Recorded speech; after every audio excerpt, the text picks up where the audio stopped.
Hi, this is Christopher Quintel with Century City Realtors. Today I wanted to share with you some insights I've gained over the past several years acting as a buyer's agent and mortgage broker in such a crazy competitive market as Southern California. The pricing structure here has gone a little crazy, and buyers are competing against each other like crabs in a pot, trying to keep the other buyer from getting the property.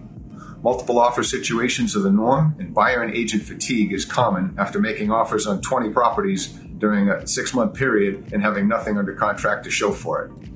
Here are some tactics and strategies I've used, along with some general advice about the subject that I'd like to share with you. First off, be prepared. Get your house in order before you even consider searching for a home. And before you hit that search button on Zillow, don't do it. You need to do a real assessment of your financial situation, including cash on hand, investment and retirement accounts, real estate holdings, and credit. If you're not a member of one of the credit bureaus and have not run your credit recently, you can go to annualcreditreport.com to get a free credit report so you can check and see what's being reported against you. Once you have a handle on that, then you need to get yourself pre-approved with a mortgage lender that can give you some idea as to what you can reasonably expect to afford before going into the marketplace. And in some cases, it takes several months to really be in a position to make an offer. You may need to move some money around, borrow from retirement accounts, or some other financial engineering. Trying to do this at the last minute when you have an offer accepted creates 2 months out of your life that you would soon like to forget. You need to remember that you and your financial situation are competing in a very aggressive marketplace. The seller is not just evaluating you, but they're comparing you to the other buyers when deciding which offer to accept. Then comes research. After doing financial preparation and you have your 6 guns loaded and you're ready to get into battle, let's do some homework. I like to approach this in several different ways. First, I start with your own needs and wants list. Minimum bedrooms, bathrooms, size, amenities, acceptable school districts, maximum distance from work. I take those parameters and enter them along with your maximum purchase price determined from the pre-qualification process and see what comes up. This can be a painful moment in the process. Prices in Southern California have gone a little crazy, and some neighborhoods you may have been able to afford 2 years ago are now out of your price range. For many buyers, this is the fork in the road. Either the buyer needs to put the property search on hold until a better time into the future, or they need to come to terms with what they can reasonably afford, and if that's good enough given their circumstance. Just because somebody wants to buy a property doesn't mean they can. Running everyone ragged, trying to squeeze someone into a property that they can barely qualify is going to lead to wasted time and frustration for everyone involved.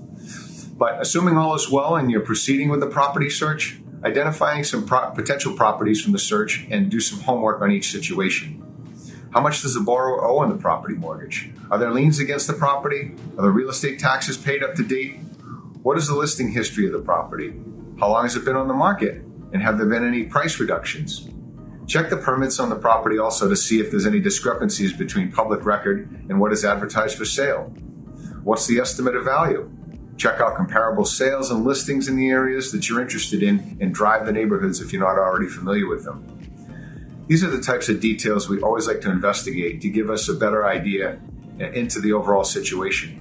We like to know all the information that's readily available and craft an offer strategy accordingly. Then comes taking action. This market requires aggressive action. If you like a property and you see it, go after it. Make a strong offer of at least the list price and be ready to push higher if it's within your budget. When getting into a competitive bidding situation, make sure to get your highest and best offer in front of the seller. Do not try and inch your way up the ladder. You don't want to be angry about losing out on a property that you really liked because someone else paid $20,000 more than your offer when you would have paid $40,000 more. Come to terms with what the most that you're willing to pay for a property, and let's make that known to the seller. Sometimes there can be some cat and mouse with this strategy depending on the listing agent. Everyone plays the game a little differently. But I like to let the agent know that we're serious and to make sure that our highest and best offer gets presented to the seller. Do not waste everyone's time with super lowball offers. Those emails get deleted by the listing agent. The only time a lowball offer really has a chance is if the property has been way overlisted and sat on the market for a while. Then there may be some wiggle room to negotiate.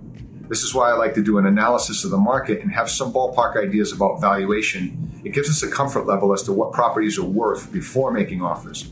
Also, you have to be prepared to make offers on several different properties in order to increase your chances of success.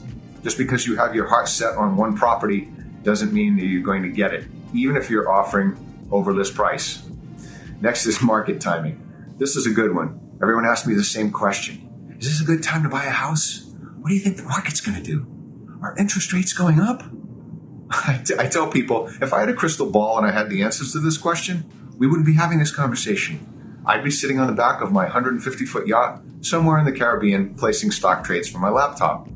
What I do know is that if it's a long enough timeline, any time is a good time to buy a house. I advise anybody who's buying a property to live in that if they're planning on living there for 10 years or more, then it doesn't matter what the market's going to do in the short term. On a 10-year timeline, the trend has historically been up for California, and one can reasonably expect their house to be worth at least what they paid for it, and then some. If there is a downturn, you just have to keep yourself from checking your valuation every day on Zillow.